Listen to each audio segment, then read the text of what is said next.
Greetings, good year, new year. I wish everyone has a good year, a successful year, good health, everything that is positive is supposed to be on your side, on mine also. I have a new video for you, and this one is special. As you may know, I'm not sure if I say that in English too, if I made an English clip, but I wanted to change my channel regarding what I'm going to show to you. As you may recall, if you look back on my very old videos, I showed a lot of transmitters, receivers, challenge circuits like build a one transistor transmitter that does not use a quartz crystal but still makes a good amplitude modulation. Things like that were shown a lot in the past. I changed it a bit, and although I'm still planning to show some of these circuits, I'm mainly going to show you rare electronics. You may remember that I have shown kits for AM transmitters that are vintage and that are very rare, like where you have to wind your own coil and these things. It took me a while to find them. Well, it was basically luck that I did get them, and I showed them to you because I personally couldn't find any information about them online, and so I made my channel to show you these rare things. In this video, I'm going to show you another rare thing that I've found, and I'm going to demonstrate it to you. First, I'm going to show you this thingy here. It's a rectangular crystal oscillator. What people often get mixed up is a crystal and a crystal oscillator. A normal crystal is just a passive component, and you need to build a circuit around it to make it oscillate. But these things here with the 4 connections are active components. You only need to connect a power source, electricity, and it will generate a signal. This one's in the 80-meter amateur radio, 3.6864 megahertz, 3.6864 megahertz, and on 3.68 something megahertz you can broadcast your own music if you are in a country where this is allowed. There aren't many countries that allow broadcasting music there, but at least voice is possible. But not getting off topic here, I want to tell you about this 3.6864 crystal oscillator. It has 4 connections. As you can see, it has 4 connections, and if you look at it, there is a marking. Here is a point, and this point marks the first pin if you want, and this is not connected. So it goes inside the housing, but it's not connected to anything. The pin on the other side is plus, this on the lower side is minus, and this on the other side, opposite to minus, is RF output. Okay, 4 pins, makes sense, easy to connect. Does just generate a signal. With modifications, external components, you can turn it into an AM transmitter, but on itself it only broadcasts a continuous wave carrier, like Morse signal code, if you would use it as a transmitter. I found this one, and on the first glimpse it looks like a normal crystal oscillator. It's about the same size, it has a text on it, it has a frequency on it, everything. Not too special at all. That was until I turned it around and figured out, oh my, look how many pins it has. A gajillion pins.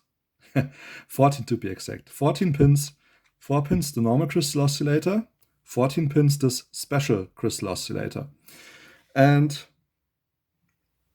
of course I was tinkering with it, so I put it into my circuit board, soldered a breadboard, and before I did that I figured something out, because all these pins are isolated. You can see that I have this black ring around every pin, except one. One is connected to the housing itself, and if I turn it and see that it has 14 pins, it reminds me of an integrated circuit.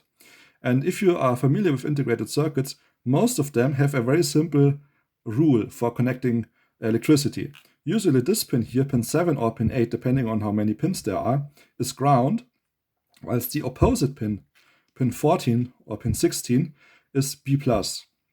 So I put it in there, took like 4.5 volts from battery supply, connected ground, and to the positive I connected a protection resistor.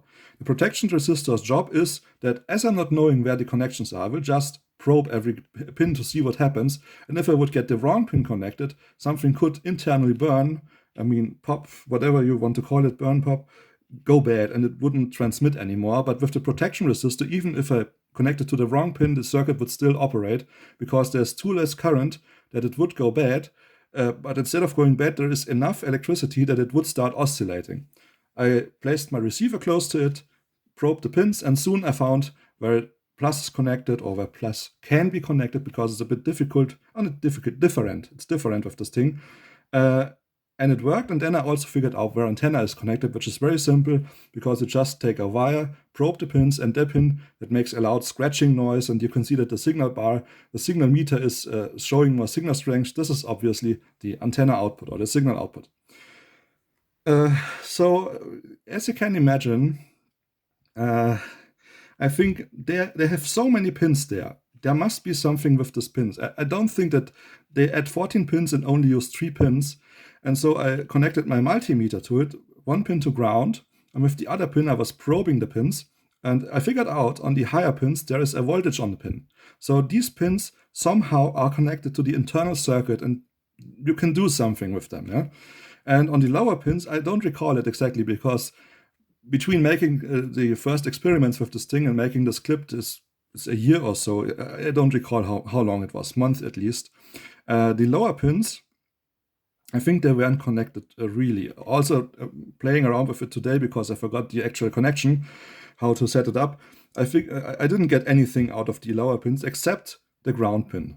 Okay. So I was thinking, okay, so these pins, the upper pins internally are connected to the electronic circuit. Maybe I can make an AM transmitter out of it. Of course you can make an AM transmitter. I've made a video about how to modify these to transmit music, but that would require external components, a transformer, integrated circuit, transistor, or something that can modify the current that flows into the circuit. I wanted to build a transmitter with just this device and maybe one external device, in this case an electrolytic capacitor, to couple any existing DC away from my audio source. This is what happened. So I put it in there, into the prototype thingy. Putting it in, you get a readout of the signal strength, but now if I push play,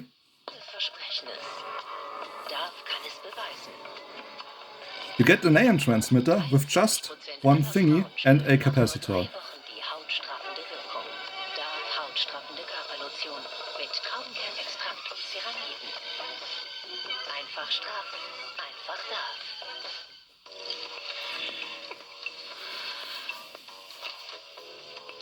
Das ist ja wie bei Expert. Stimmt, da gibt's unwiderstehlichen Service. Und jetzt von Löwe den exklusiven Fernseher mit brillanter Bildqualität.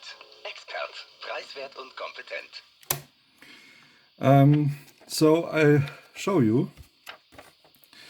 This is my circuit. So here's the chip. This is the upper side of it, the upper pins. This one is the pin I mentioned that is ground.